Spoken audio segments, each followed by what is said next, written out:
kakajwe dore rero bw'abantu bamaze kugera mu rusengero wabasomera ijambo ry'Imana ukababwira ubutumwa bwiza. Mu byahishuwe byeretswe ingegera ku murongo wa mbere kugeza ku tarasi rya gatatu baravuga ngo havuga ngo iki?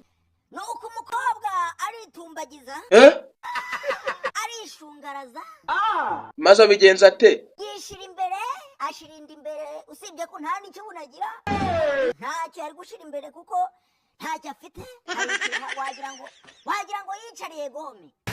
None gome ni ibiki? Ushuri hari akantu bitaga gome wicaragaho nako ntago bagicaragaho wagakoreshaga uri gusiba ibintu wanditse.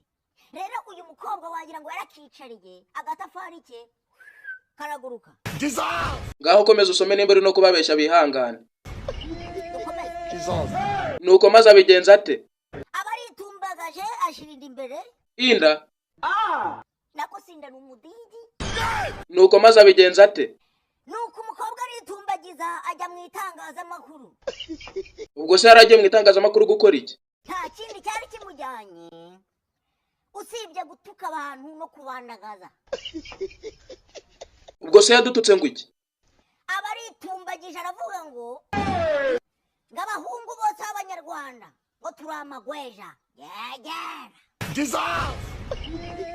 Ubwo se nakandi kantu yongeyeho? Yongera akandi kantu tujunguruje kakaduhaye banyama ngo nge sinshaka umuhungu w'Umunyarwanda n'umwe kuko namagweja bose ngo nshaka umuhungu wa perezida Bulai.